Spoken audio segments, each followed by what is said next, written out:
Hello everyone, I'm Sophie and I'm currently at Kechara Forest Retreat, Bentong, Malaysia. This is the book that I'll be sharing from, Unleashing Buddhanature.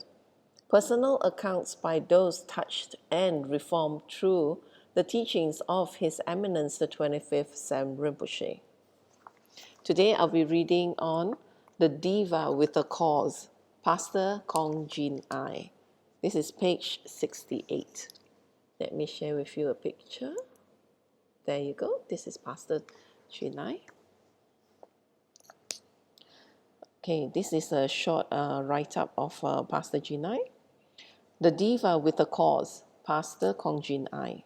Pastor Kong Jin Ai has been a student of His Eminence the 25th Sam Rinpoche since she was 11, after her parents met Rinpoche on a trip to India.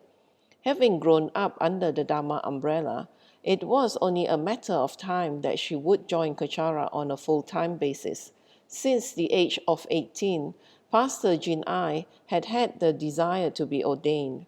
While training to be a nun, she assists Rinpoche and helps to coordinate his work, instructions, and personal affairs.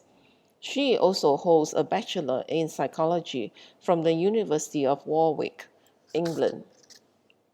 And here's her account. I wear a pendant around my neck. It was a gift from Rinpoche.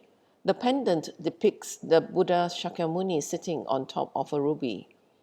Rinpoche explained that the Buddha is a reminder for what is central in my life, my Dharma practice, and that supporting me throughout the way is Ruby, my mother. It was my mother who sparked an interest in pursuing Dharma, and it was her who eased my entry into Kechara. As she used to spend so much time at the center when I was a child, I wanted to be there too. But I did not want to just sit there and remain confused by all the activities around me, so I started paying attention to what was going on. Slowly, this changed and I started learning the Dharma from Rinpoche by appreciating it for what it really was, the logical truth. As the teachings clicked into place in my mind, I decided that I wanted to be a nun. I was 18 years old. People may question if I was serious. I was supposed to be having the time of my life at the age of 18, not committing myself to a lifetime of celibacy. But not having kids makes sense to me. Motherhood is noble, but I wanted to pursue a grander meaning in life. It seemed more logical to pour my energy into helping the many than to spend most of my life taking care of one or two individuals. I announced my decision to my closest friends and family. They took the news like they took all of my previous fleeting aspirations of being a U.S. Navy SEAL. I was very young, and a human rights lawyer, and then a marine biologist with acceptance. Throughout my formative years, they never once said to me that I could not pursue any of the unusual and unprofitable careers that I had set my gaze upon. They would even help me research them. So this time they once again tried to help me the best way they knew how. Ask Rinpoche, they told me. Many of the people who I find to be particularly kind and who therefore inspire me greatly have a very close relationship with Rinpoche. They are people known to take all of Rinpoche's instructions as personal advice and are very firm about upholding them. I have asked them if they worry whether people would see them as being brainwashed into blind obedience. Why don't they question Rinpoche? They told me that their reasons were simple. Throughout the many years that they have followed Rinpoche, never once had his advice harmed them. They all had benefited in one way or another. Some even have had their lives saved. So they learned to stop asking for explanations, as it would be a waste of precious time needed to get things done. This made more sense to me because I too learned this the hard way. Some volunteers and I were doing some work for Rinpoche. when he suddenly told us to pack a few things immediately to pass to one of his students who was at the newly completed Viva Home Mall in Kuala Lumpur. It was a huge rush, and some of us were wondering in our heads, why the hurry, can't she wait? Our reluctance may have contributed to us not focusing on getting there on time. We ended up missing a turn into the mall, and by the time we managed to find our way there, the woman had already left. Rinpoche was disappointed. He said, I'm really not happy about this. It was very important to reach to her tonight, otherwise she would drift away from us in the future. It came true. The woman is no longer with Kachara. It turns out that every person has a different karmic propensity for connecting to the Dharma, much less studying and practicing it.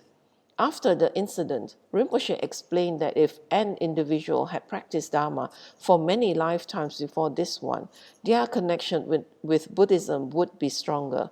Their karmic merits allowed them to have many opportunities in this lifetime to connect with Dharma again.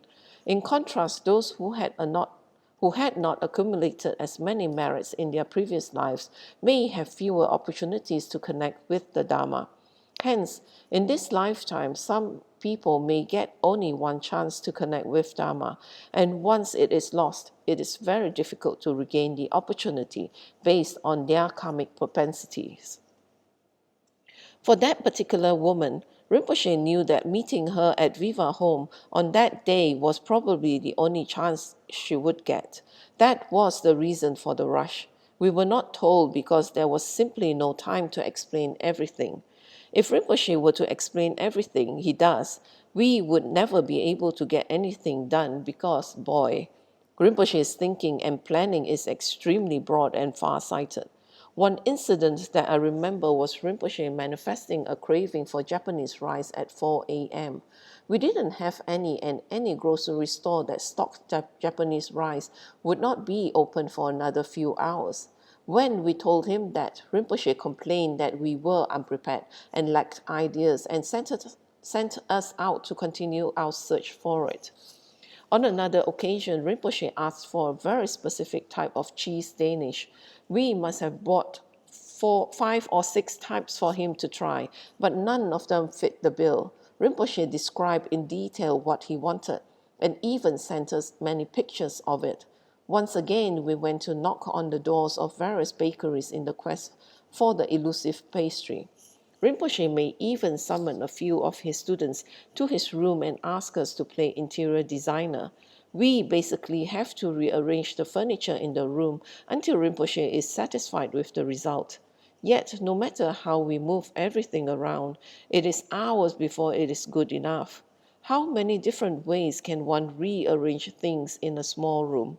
Squeezing our brains for new ideas while our muscles ache from carrying heavy furniture around is really a test of patience and focus, because usually after such a physical session, it is followed by a Dharma teaching.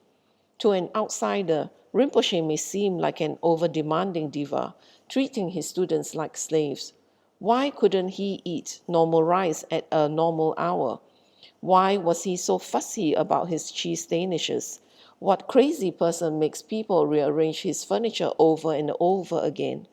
There were just a few of the many, many instances when Rinpoche gave seemingly strange instructions to us. When receiving the task, we were puzzled as well. But impossible as they initially appear, we eventually find a solution for all of the challenges we are faced with. For example, we managed to find the Japanese rice in the wee hours of the morning by calling up hotels, which were open at all hours, and asking if their kitchens have any. Rinpoche's instructions were fulfilled, but those of us who made it happen didn't go home empty-handed either. Looking for Japanese rice at 4 a.m. and rearranging furniture trained us to think out of the box. Searching for a specific type of cheese Danish trained us to communicate with different sellers and describe unusual items so that they understood what we were saying, and to exhaust all avenues in finding what we need. It became obvious that those who kept going at fulfilling Rinpoche's requests were also the most creative, patient, and effective at assisting others, which is the full-time responsibility of Buddhist pastors. Just as no two persons who ask us for help are exactly alike, each of their problems is unique as well. In addition, when advising others, we have to be creative in getting our message across. People are like the locks on a safe. Each can only be opened by a unique combination.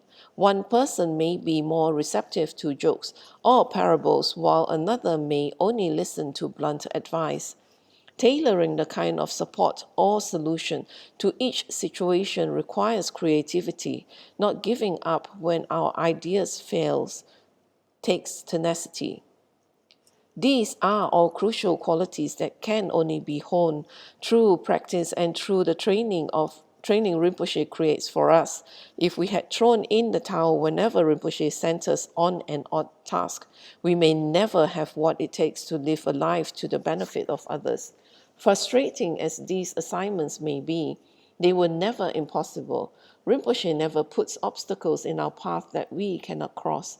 He knows our limits, and he knows when to push us past them and when to hold us back so that we don't burn out. All it takes is trust. Case in point, I've always known that my goal of being a nun would require me to shave my head, wear a robe at all times, and devote my life in service of the needy. I thought I was ready for that step. But many years ago, when I first moved back to Malaysia to join Kachara on a full-time basis, I found myself scrolling through Instagram, envious of friends who had just bought dresses or were chilling out at sandy white beaches, or walking down the aisle in a gorgeous gown. I told myself that at the very least, I still need my vacations. Rinpoche knew all this, and never once did he tell me that my attachment to leisure and frivolity were bad. In fact, when I was particularly frustrated at one point, Rinpoche paid for my getaway to Bangkok to make sure I was properly rested. Later, Rinpoche started to encourage people to become vegetarians. It wasn't too difficult for me, as I had already given up meat a few years ago, but from time to time, I still wavered about my commitment to vegetarianism. One day, when I was in the car with Rinpoche, he said, "You know, if you want to eat meat, you can if you want. It's fine." It was strange. Everyone else was being told to give up meat, and here I was being told to eat it. For whatever reason, I insisted no. I didn't want to. Rinpoche said, "Really, it's fine. If you feel like you want to eat it from time to time, it's really okay." Again, I insisted I didn't want to. I hadn't eaten meat since I might be the only person. I haven't eaten meat since. I might be the only person Rinpoche has ever told this to, and instead of making me more inclined towards meat, it actually had the opposite effect. That being said, Rinpoche also constantly reminds me to examine my desires based on what I know about life, death, and rebirth. Do the pretty dresses, designer handbags, and exotic holidays mean anything at the end? Can I bring any of them with me? So is the effort I put into acquiring them worth it? This got me thinking.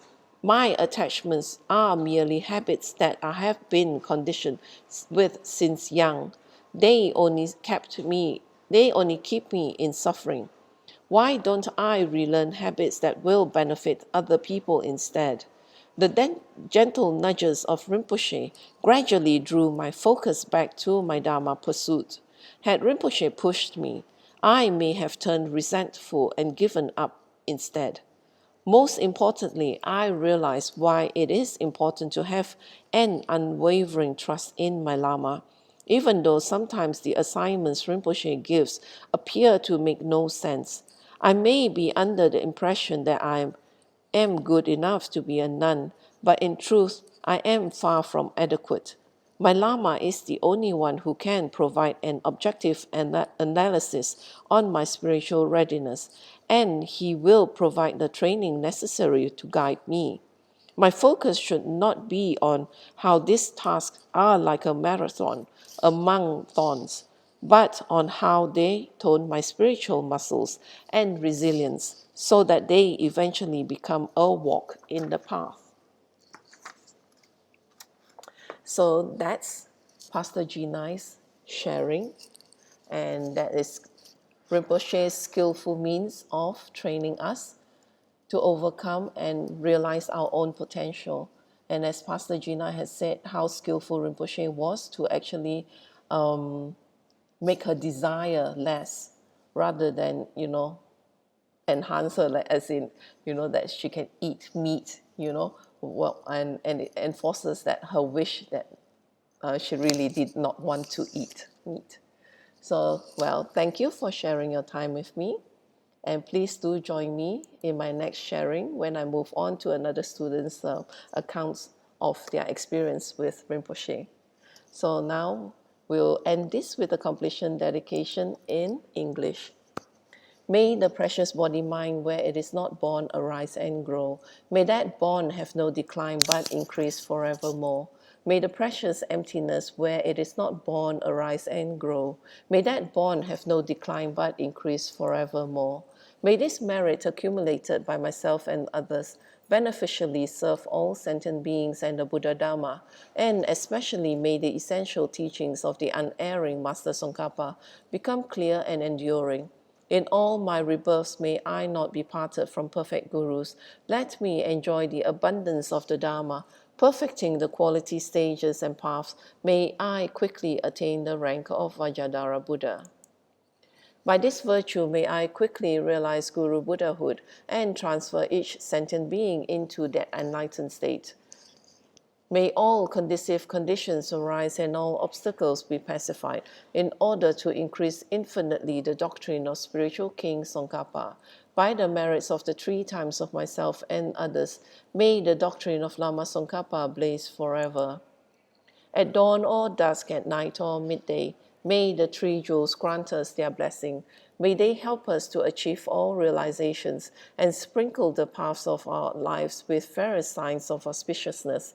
May the holy teachers have long lives. May the enlightened activities be fully displayed in the 10 directions. And may the brightness of the teachings of Lama Tsongkhapa continuously dissipate the veil of darkness covering the beings of the 3 realms. In this land encircled by snow mountains, source of every benefit and joy, may Lord Tenzin Gyatso Chenrezig remain in this life until samsara's end. Home, grant me here and now appropriate attainments without exception. Grant increase of the entourage, teachings, and wealth, O mighty Shukden. Thank you, and do join me for my next sharing session.